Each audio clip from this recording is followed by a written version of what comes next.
कितने लोग जानते हैं इनको, जिन्होंने कभी ना कभी इनकी कोई ना कोई वीडियो देखी है? सब जानते हैं सर, आपके सारे फैंस बैठे हैं यहां पर।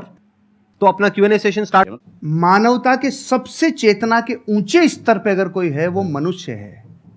ये जीव जो है ना, ये जीव के भीतर जितनी शक्तियां, उसका चेतना का जबरदस्त विकास जो पराकाष्ठा है ना, वो मनुष्य ही कर पाता है।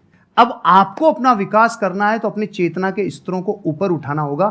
सर के बहुत सारे ऐसे सेशन हैं जो स्पिरिचुअल चैनल के ऊपर हैं, आप देखोगे तो पाओगे आपके भीतर की चेतना ऊर्जा बहुत जबरदस्त है। टमाटर के भीतर भी जो रंग महकता है ना, वो उसकी वजह से। अभी जैसे ये शरीर चमक रहा है, लेकिन अगर गिर जाता है तो 2 घंटे में सड़ने लगता है, 4 घंटे में कीड़े पड़ने लगते हैं। फिर वो चमक है किसकी? तो वो जिसकी महिमा है, वो जिसकी महिमा है ना, उसकी महिमा आनी चाहिए। वो महिमा आ गई तो चेतना ऊपर ही उठती है। एक छोटा सा लाइन गा के सुना दूं प्लीज। हाँ।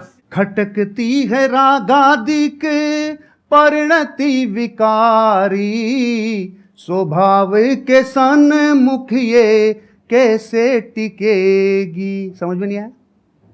खटकती है रागादिक परिणति का मतलब है संसार की सारी बुराइयां बताओ अपने को खींच रही है कि नहीं खींच रही है, अपने को आकर्षित कर रही है, लुभा रही है। क्रोध है, घमंड है, अहंकार है, छल कपट है, आलस्य है, कामचोरिता है, जितनी चीजें बुराइयां वो अपने को खींच रही है। लेकिन उनके ऊपर जो सबसे बड़ा स्वभाव है ना अपना, जो आपने प्रश्न पूछा, वो स्वभाव जीव का उठना है। तीनों लोग जिसके ज्ञान में झलक जाएं, वो स्वभाव लेके पैदा हुए हो भाई। 3 लोग का नाथ आपके भीतर विराजमान है। इसलिए चेतना के स्तरों को ऊपर उठाते जाओ, बाकी के प्रश्नों के उत्तर चेतना के उठने से मिल जाएंगे। Thank you dear. बहुत बढ़िया जी। ये जो आपने क्वेश्चन पूछा है, इसके पीछे का मोटिव क्या है? क्या जानना चाहते हो आप? असलियत में जो सुपर क्रिएचर का मतलब है वो हम सबको समझ में आए। देखो, इसको ध्यान से समझो। बेसिकली आप ये कह रहे हो super creature in the sense कि हम बाकी सब जितने भी जानवर हैं और जितने भी जीव हैं, हम उनको डोमिनेट कर सकते हैं, which is a fact. Power के वे में, नॉट फिजिकल पावर, क्योंकि फिजिकली तो हाथी हमसे ज्यादा पावरफुल है, टाइगर ज्यादा पावरफुल है, बट फिर भी हम उसको बांध सकते हैं, उसको कंट्रोल कर सकते हैं, उसको सर्कस में नचा सकते हैं। ठीक है। किस पावर के बेस पे? अपनी थॉट की पावर के बेस पे। तो एक है हमारी थॉट की पावर, जिसके बेस पर हम अपने आप को सुपर क्रीचर बोल सकते हैं अगर चाहे तो। उसमें कुछ भी गलत नहीं है। We are actually super creatures, क्योंकि हमारी ये जो थॉट की पावर है, इससे हम कुछ भी क्रिएट कर सकते हैं। हम स्पेस तक पहुंच गए। तो अगर ये एक सुपर क्रिएचर की निशानी नहीं है तो क्या है? तो एक सुपर क्रिएचर का स्टैंड पॉइंट हो सकता है जो पावर्स हैं हमारे थॉट की, वो हमारी फिजिकल पावर्स नहीं है, वो थॉट की पावर है, माइंड की पावर है, इंफॉर्मेशन की पावर है, डेटा की पावर है। ये अलग अलग वर्ड्स में यूज कर रहा हूं, है एक ही चीज। Without information there is no mind. ये सब नॉलेज की, इंफॉर्मेशन की, साइंस की, डेटा की, इन सब चीजों की पावर है।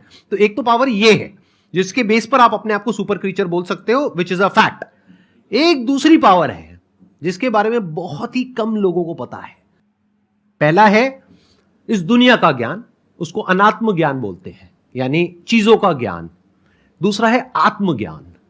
आत्मज्ञान मतलब, आत्मा मतलब मैं, कोई भूत प्रेत नहीं, जैसा मूवीज में देखते हैं, राइट?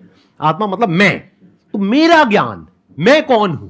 तो वो जो ज्ञान है, अगर वो आपको हो जाता है, और हो जाता है मतलब अपने आप नहीं हो जाएगा, ऐसा नहीं आप रात को सोए और सुबह उठे और अपने आप हो गया, ऐसा नहीं होता। जैसे हर ज्ञान में होता है, ऐसे इसमें होता है। स्टडी करना पड़ता है, समझना पड़ता है, क्वेश्चनिंग करनी पड़ती है। जो समझ आया उसको फिर क्वेश्चन करना पड़ता है, फिर एंड तक जाना होता है।